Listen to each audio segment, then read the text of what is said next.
June 6th of 1912.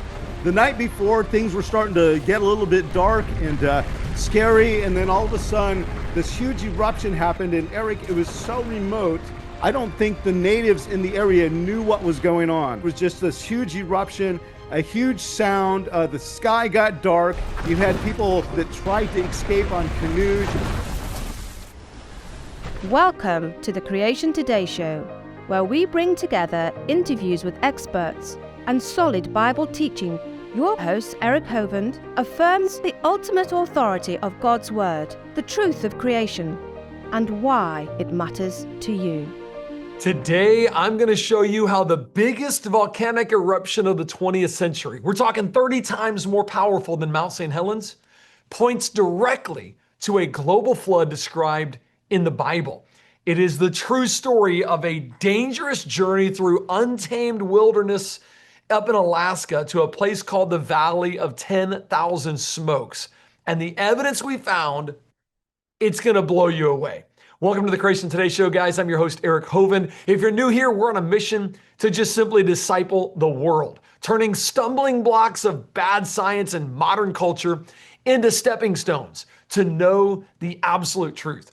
So whether you're watching on social media, streaming, or one of our partner platforms, thank you for watching. If you like what you hear, make sure you like, follow, comment, and show your support. Today's episode, it's not just about geology. It's about awe. It's about wonder. And I want to use it to take you on a journey to the most catastrophic event in modern era. It's called Novarupta, a volcanic eruption in Alaska so massive that it reshaped the land and buried entire valleys in ash. But here's the kicker. This isn't just history. It ties us straight to biblical history. See, 100 years after the original expedition, creation researchers retraced the steps of Dr. Robert Griggs, a National Geographic explorer who first documented this eruption. What he found, it isn't just rock and ash. It's undeniable evidence that confirms the biblical flood. So if you like adventure, history, and explosive truth, well, you are in for a great time. And when it comes to creativity and storytelling and a passion for proclaiming God as creator, very few people have left a mark like today's guest has left. From coast to coast and across the globe, he spent decades inspiring audiences with the truth of biblical creation. He helped produce unforgettable experiences like the Genesis Experience, the Jonathan Park Audio Adventure Series. His fingerprints are all over incredible ministries like the Institute for Creation Research, Genesis Apologetics, the Mount St. Helens Creation Center, and Creation Quest. He's not just a communicator, he's a pioneer of imagination fueled with truth. Ladies and gentlemen, please help me welcome our friend, Pat Roy. Pat, thanks for joining me today on the Creation Today Show, buddy. Eric, it's awesome to be here. Thank you so much. I tell you, you really have done an eclectic collection of things in creation ministries. I think of the Jonathan Park audio series. How many years ago did that start? That was how many years ago? Oh boy, I think we're probably looking at about maybe 25 or so. Wow. And how many kids have been influenced through those audio adventures? It's phenomenal to think about how God has used your little bitty short, you've only been on earth, about 35 years? Oh, Eric, I think we need to be a little more straightforward than that, buddy. No, I've been around a lot longer than that. Eric, I almost got to see creation. I came in just after creation, and if I had been born just a little earlier, I could have met Adam and Methuselah, and it would have been awesome. I love it. Hey, this show that we're talking about today, this place, this adventure, Novarupta, what is it that turned you on to this? Because this is really a fascinating subject. Well, here's what happened was many, many years ago, probably about 12 years ago, a man by the name of Dr. Shorman approached me and said, "Hey, Pat, I am an explorer who has led expeditions to this volcano called Novarupta. Eric, I don't think pretty much anybody in the creation movement, for the most part, had ever heard of Novarupta before. I didn't know what he was talking about, but he said, Pat, I would love to do a documentary on this. He said, hey, we took two expeditions, one in 2009, one in 2011. We shot a bunch of phone video while we were out there, and we would love to have somebody put together a documentary. So, Eric, I began praying about that because I had always done audio, had never really done a whole bunch of video production. But I had a dream, Eric, and that dream was to assemble a whole bunch of homeschool families together and actually teach homeschoolers how to make a documentary. And it was cool because we started having all these homeschool families that were coming together. It looked like a weird youth group, Eric. We would meet once a week and we had tables with production computers out.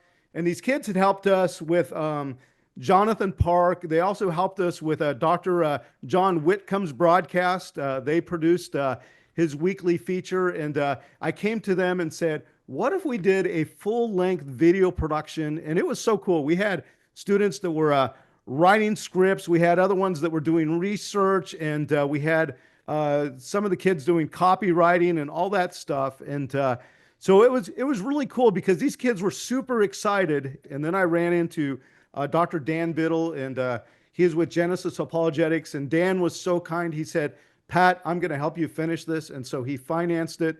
We assembled another team of people and finished it here probably about 2 years ago. Well, I'm excited to go through this content. So you've obviously, if 12 years ago you got started, you got a whole lot of background in your mind about this volcano and what it proved and the expeditions that went there. Why don't you start taking us on a journey through Novarupta? I don't even know how it got that name, but it sure is a cool name.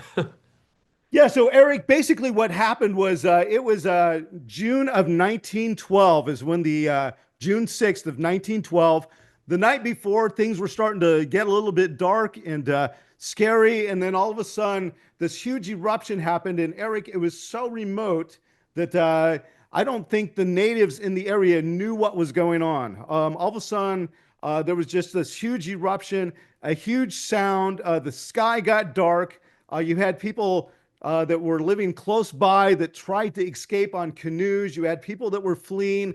There was even one group of people that were thinking about Vesuvius, right? And they said, uh-oh, a volcano's erupted and most likely we're going to die. And they went out on a ship and they actually stood out on that ship, Eric, and they waited to die, just this crowded ship out in the water, just hoping that God would spare them. And so just a crazy eruption that happened on June 6th of 1912.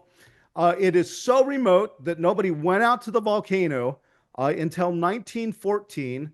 National Geographic sent in a man by the name of Dr. Robert Griggs.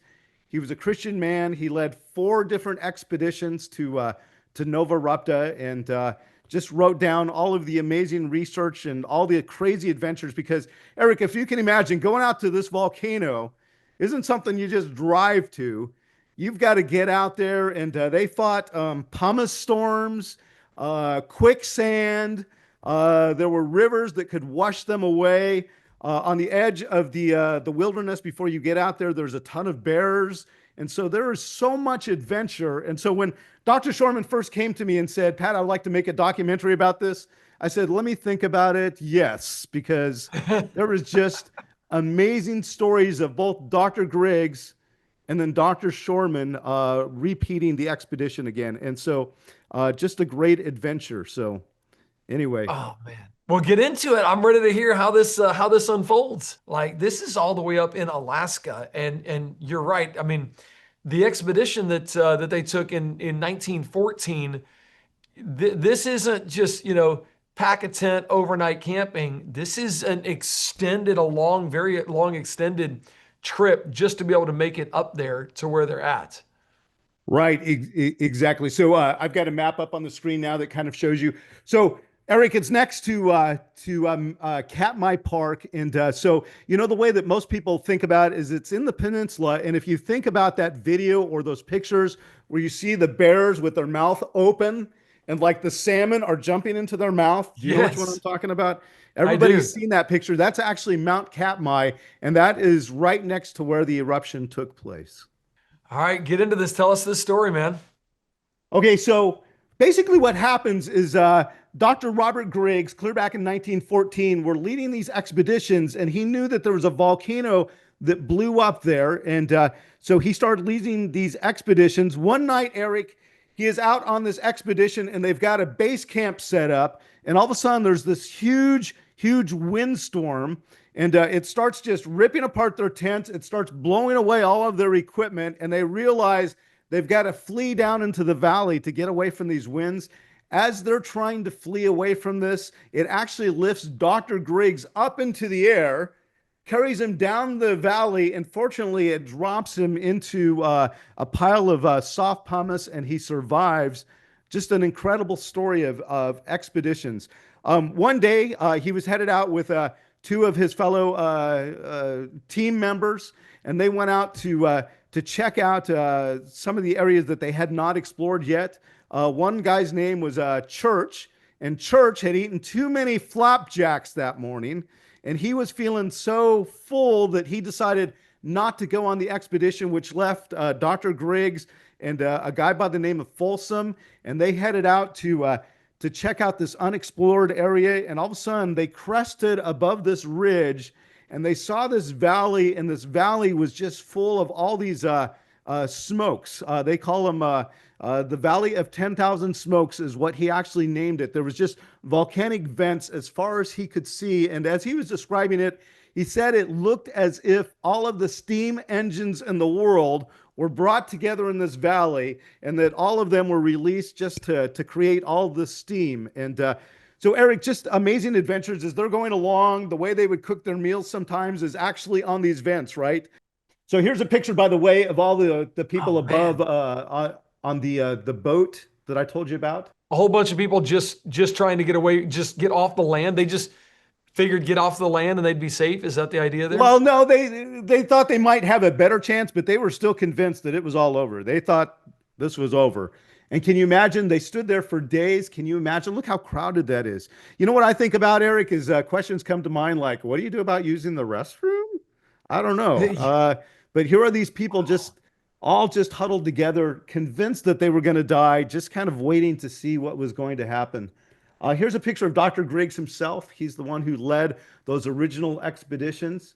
Here we've got a picture of Griggs and his team. This is on their way out to explore. Here they are actually in some quicksand. So that's one of the adventures that they had. Now, is the quicksand because of the pumice? Is that, I mean, because it's, so pumice, if you guys don't know, pumice is a very light material. It's a very light rock because it's got so much air in it. It will actually float on top of water. I know I've done that up at Mount St Helens with you, taking pumice and put it down the Toutle River, and you just watch the pumice float down the Toutle River. So is the quicksand a result of that, or is that just, no, it's yeah, no, that's exactly it. And a corollary to that, Eric, is also crossing the river, right?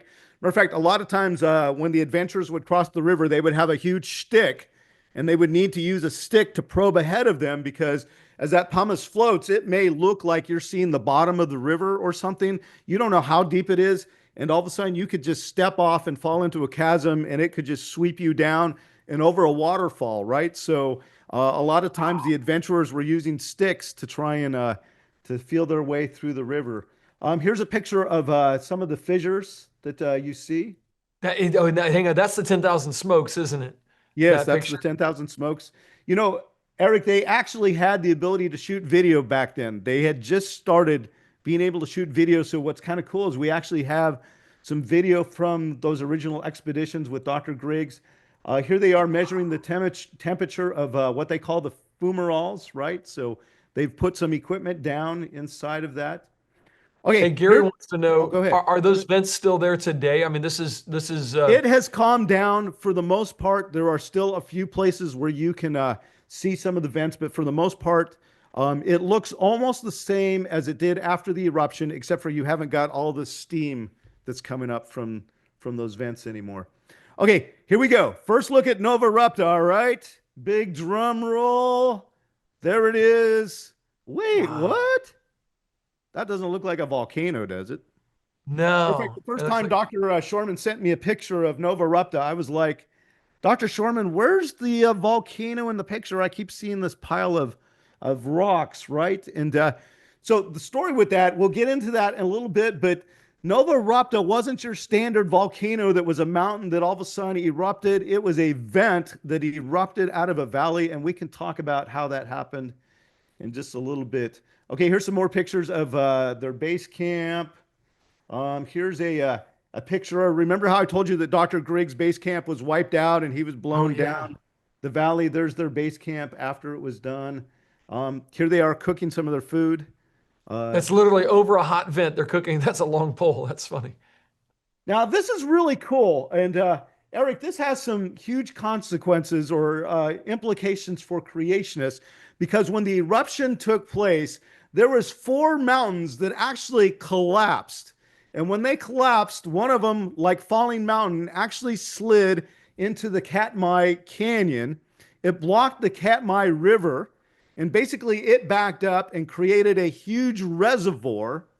And then not too long before Griggs showed up with his men, that natural dam broke, and all of a sudden that water came cruising through and it cut this huge valley. And they were there just towards the very end of when that happened.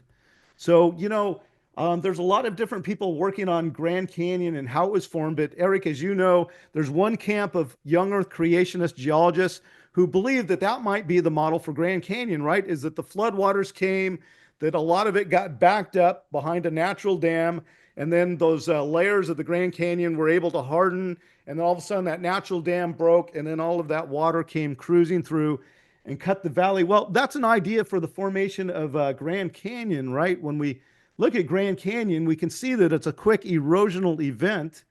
Well, could it be that there was a dam that formed that? Well, yeah, maybe, because we did see it happen at Katmai, right? With our own eyes, that's something that actually took place. And so I think when we look at that theory, we can say, there's a really great evidence that that could happen.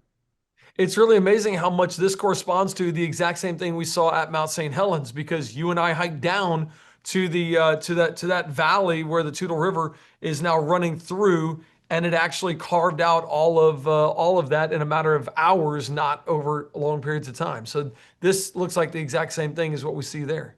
Right, exactly. Matter of fact, that's the thing that we keep seeing at Novarupta, and this is what gets me excited about this topic is, Mount St. Helens has become really well known in the creation movement. And Eric, you know that I'm passionate about Mount St. Helens. I served as the director there for a short time, but I don't know. What's cool is everything you see at Mount St. Helens is like at Novarupta, but on a larger scale. So it's really, really pretty cool. So and anyway, I think Mount St. Helens has still got to be my favorite volcano, but Novarupta is certainly working its way up. So I love it. I'm actually going to Mount St. Helens next month. That's why I think this is so cool. It's the 45th anniversary this year. So yes, I get to go out there to your old stomping grounds, man, and see the Mount St. Helens Creation Center that you put so much work into. I love what you did out there, man. Well, thanks. Eric, what's cool about Mount St. Helens and Novarupta is, one time I was talking on an airplane to a PhD guy from Texas A&M. He actually loved to research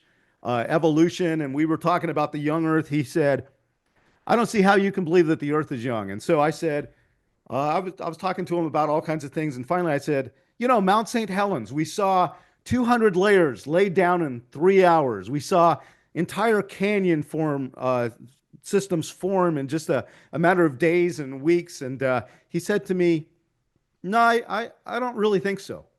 I said, "Wait, what do you mean you don't think so?" You know what? It's like we got the pictures and people were there, and he goes, "No, I don't believe it happened that quick." And I go, "But no, I'm not even putting my creationist spin on this. I'm just telling you video what happened, evidence, right?" man. Yeah, this exactly. isn't taking authors from years ago and asking how many copies of the text we have. This is like we videotaped this. Right, exactly. So I think that's the cool thing about both Mount St. Helens and Novarupta is you just tell the story, right? And the story all by itself already supports the creation account and the biblical account totally, right? All right, so Dr. Griggs went... Oh, go ahead. Hey, by the way, I got to interject here real quick. I don't know if I ever showed you, we did a kids song on Mount St. Helens. Mount St. Helens, boom, boom, bang, evidence for no one, let the truth hang. You can get to it at creationtoday.org/kids. And it is one of kids' favorites when I go and I speak and I let them sing this song. This is their favorite song of all the songs I've done. this is their favorite. But anyway, I'll throw some B-roll into the edit of this. But I'll have to send that to you. It's really cool. Yeah, I would love to hear that. That's awesome. All right, so eruption 1912, 1914, Dr. Griggs begins leading his expeditions. Again, a Christian man, but leading National Geographic. The president of National Geographic commended them for their work. And then Dr. Griggs wrote a book, and I've got that on the screen if you can see it. It's called The Valley of 10,000 Smokes. Now, let's fast forward now about 100 years. Dr. David Shorman is a creation scientist. He has got his PhD in limnology, which is actually studying bodies of water, okay? And but he's also an explorer and an adventurer, and what he would do is he would mentor his stepson and their friends by taking them out on these crazy fishing trips in Alaska, right? So they're doing all these crazy adventures where they would whitewater raft down these crazy rivers, and then they would camp and they would fish. And so they had been doing that for a few years. Dr. Shorman also was a homeschool family. He's got a company right now called Dive Math and basically Dive Interactive. And basically what he does is he teaches homeschoolers. And so very tied into the homeschool movement. Anyway, so he was out there one time salmon fishing near Katmai, and he happened to see this book by Dr. Griggs. He had never seen it before. So imagine this, Eric. I love the romance of the story. Basically, you've got Dr. Griggs leading these expeditions, puts it all into a book. The book, 100 years later, is discovered by a creation scientist. He gets the book. By the way, you can actually go online and Google the Valley of 10,000 Smokes and actually find the PDF for free. And you can actually read Dr. Griggs' expeditions yourself if you would like to. Dr. Shorman started reading it and he said, "This is incredible. This has so many young Earth creationist implications." And all of a sudden he said, "I am going to assemble a team to go and redo some of these expeditions and frame it in a young Earth creationist expeditions." Here's where Dr. Shorman actually found Dr. Griggs' book. Here's the team that he assembled to go. You'll notice that on the far left there, that is Kenny, who is his stepson. Next to him is Joel. Next to him is Mike in the white shirt. Next to him is John, who is his son. And basically what they did was they assembled this team together. Oh, and that's Tommy on the far right there. Basically, they assembled this team together to go back to Novarupta and do it specifically with the creation message in mind. I think I told you this is the place where all the bears are at. This is an actual picture by them of the actual bears there. Incredible, right? So basically what happened is because of scheduling, they had to break up into two teams. So Dr. Shorman and his son Kenny were going to head out first, and then a day later, the rest of the team was going to follow one day behind them. And so Dr. Shorman and Kenny spent their first night at the base of the Buttress Mountains. So this is them crossing the river. And I told you about how they had to use that pole so that they did not fall into the river. By the way, with Dr. Shorman's PhD in limnology, basically he's looking at these rivers, right? And he's thinking the stream power law. And, the stream power law is something that's used by scientists to try and figure out the age of any particular stream or river, right? This equation is used by many scientists to determine the age of a stream or river. It takes into account the rate of erosion, the hardness of the material the stream is flowing through, the size of its drainage area, and the slope of the water flowing. Supposedly, using this equation, scientists can figure out how long a river has been cutting through its riverbed. So, Eric, as you know, many scientists use this to come up with the long ages. But as they're out there exploring, here's some of the deposits from Novarupta. And you can see that this river is cutting through those deposits. Well, during Griggs' time, when he showed up 1 year after the expedition, it had already cut through those deposits, I think about 20 feet is what he found. So it's cutting down 20 feet per year. Well, by the time Dr. Shorman shows up 100 years later, that rate of erosion is much slower, right? So if you use the stream power law and did the calculations, you would say that this river is very, very ancient. But no, it's only 100 years old, right? And so it Wow. just shows you that you cannot count on these uniformitarian ideas to try and calculate the age of something. So that's one thing that Novarupta did a great job with, is showed that catastrophes cause things to happen very quickly. Yeah, so I want to start taking notes here because my partners love getting the science that confirms the Bible. And so really, I guess, would that be one of the first evidences that this is confirming a biblical account? Is look at how fast the erosion took place. We watched this get filled in. We watched the layers form. And I mean, well, we didn't watch, but we know when this happened, and then we know exactly in just 100 years how much erosion has taken place. Is that kind of point number one on this? Exactly. And actually, Eric, I would make that point number two, because the first one was the breach dam, right? So I would say Oh, yeah, that yeah, yeah. the breach dam would be number one. Number two, you could say the stream power law, right? By the way, I forgot to mention to you that Dr. Shorman and Kenny actually gained superpowers somehow through all of this. Um, here's a picture of them actually. That's That's Pummus, right? awesome. By the way, here's a picture of them enduring these Pummus storms that Dr. Griggs had to endure. Basically, they told me that these were like freight trains, that basically they would hear this huge freight train sound and the wind would pick up, and they knew that they had to hit the ground and cover their face because anything that was exposed would actually be cut by the pumice, right? And so as they're doing that, they are just waiting for this strong wind and this pumice to pass by, and then they would get up and start walking. Now, remember, it's like walking in the beach every day, right? They've got these heavy backpacks and they're walking, and then all of a sudden, 5 minutes later, they would hear the freight train sound again, and all of a sudden another pumice storm would come. So they had to battle that all the way out. I also forgot to mention, Eric, that their second night on their expedition, they had reserved to stay at some cabins, beautiful cabins, by the way, provided by the USGS. Here's a picture of those. I bet they didn't complain if they had that. No, matter of fact, when you hear them talking about it, they said they were just so amazed that they were going to get to be in some walls and that it was going to be warm and that they could dry out and shelter from the wind. And Yeah, so you'll you see take what the any inside of kind the of cabin looks like. protection. Wow. All right. Meanwhile, while Dr. Shorman and Kenny were back in the cabin, the other team was at the Buttress Mountain Range. By the way, one of the explorers, Joel, said that the wind was blowing so hard that night that he felt like the tent was going to blow away, and he was just praying that the Lord would allow them to survive. Anyway, back at Novarupta, Dr. Shorman and Kenny decided that the weather was getting bad and they needed to get to Novarupta. And so here we go. This is actually a trail around the rim of Novarupta. Here's a picture again of Novarupta. And So it's a big old lava dome right there in the middle. yeah, right, exactly. And so basically, maybe I should just stop and explain what happened there at Novarupta.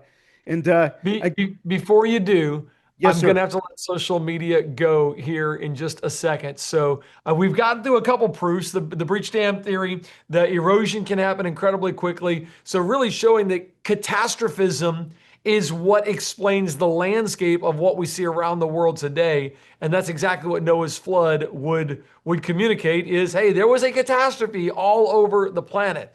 And I think, I know everybody out there, you want to, if you're a Christian, you want to believe that your faith is grounded in real observational evidence, that God's word can be trusted from the very first verse. And yet a lot of times we're dealing with a world that constantly pushes the idea that science and scripture, those don't mix. That the Bible is just a book of myths, that the flood is just a legend, and history, real history, belongs to the evolution worldview. And honestly, that many times makes us feel uncertain. And when we get pretty defensive and even a little bit afraid to speak up. And that's what I want to try to fix. You don't have to be afraid. The truth shouldn't be buried. Now, here's the good news. At Creation Today, we have literally helped millions of people through social media, through our videos, through our television programs, discover that real science actually confirms the Bible. And we put all this work and energy into these things because we care about you. We want you to be able to stand on the truth. We understand the doubts and the pressures and the confusion, and that's why we do what we do. So I want to be able to help you. Number one, we uncover incredible evidence. This idea of Novarupta and the science that goes behind it, which we're going to continue talking about, it confirms that catastrophic events are how the world was shaped, and those are described specifically in the Bible. Then step number two, we actually equip believers with powerful tools to defend their faith through science and through scripture. And then we invite you, we want you to be a part of it. We invite people like you to just be part of the mission and help spread the truth. And you can come over to creationtoday.org/partner and help us teach the world about this. So I tell you what you ought to do. You ought to take the next step. You ought to go to creationtoday.org/Novarupta, creationtoday.org/Novarupta, and actually get a glimpse of what Pat worked on, telling the story of the documentary of this incredible adventure and the science that it uncovers. We're about to go into the radiometric dating of the dome and what this actually means. I mean, here we are 100 years later. How old does the rock show that it is? And I'm going to tell you over and over and over, it's a good time to be a creation scientist. Science is confirming scripture. And it is a really good day to be a creation scientist because what we're finding confirms exactly what God's word has said. So, Pat, I'm going to have to let our social media go right now, and we're going to go just to our partners. But if you're on social media, thank you so much for joining me. Next week, we've got a great show for you guys. We're going to talk about the real state of the union, what's really going on. We got Tim Barton from Wall Builders going to tell us exactly how we're doing right now at this stage in American history. So I look forward to that. Until next week, if you'd go check out creationtoday.org/Novarupta, I'd love for you to see that documentary. And if you don't know for sure you're saved, man, I got a great gift for you. It's creationtoday.org/gift. Would you please go check out creationtoday.org/gift, the most clear presentation you'll ever hear about what your Creator did for you. Hey, for those of us that are saved between now and next Wednesday, when I see you again, go share the gospel with somebody who needs to hear it. God bless.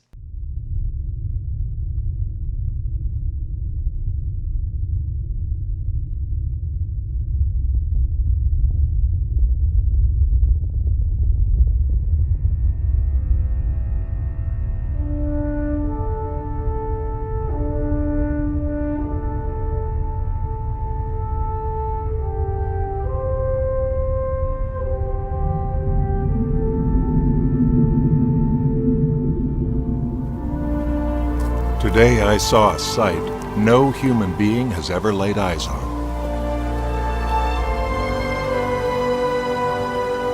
A region in the great Alaskan wilderness laid bare by a volcanic eruption. The utter devastation will make further exploration difficult. My team and I are running low on supplies. This evening, I have left base camp alone to do some scouting. I have not seen an animal or any living creature since entering the blast zone. Tomorrow, we hope to send an expedition out from the base camp.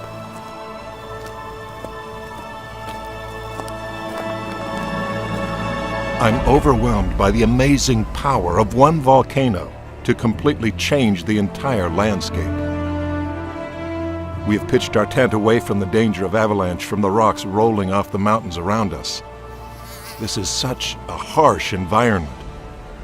I know danger is a constant concern, but we're determined to press on. I hope the words on the pages of this journal inspire future generations to explore this amazing place. Some adventures are inspired by fame or fortune, and some by the pursuit of knowledge. But I've had the privilege of following in the footsteps of a man whose discoveries show the glory of the Creator. My name is Kenny Cole, and this is my story.